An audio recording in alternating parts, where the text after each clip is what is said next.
The trial production phase for the super premium phone has already commenced, the report claimed.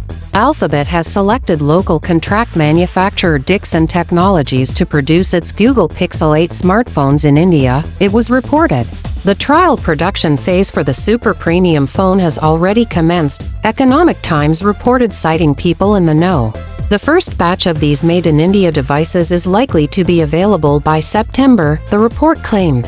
Through this, Google intends to utilize Indian production to meet the demands of the domestic market, and potentially for exports as well, sources told the Economic Times. The report also claimed, citing sources, that Google had been in discussions with various potential manufacturing partners for over a year before finalizing Dixon Technologies. Sources claimed Dixon has been chosen to make Pixel in India. Trial production is expected to begin soon. Google wants to use India production for catering to needs of domestic market, and potentially for exports as well.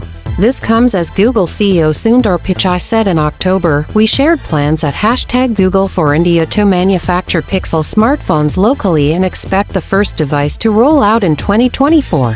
We're committed to being a trusted partner in India's digital growth, appreciate the support for Make in India."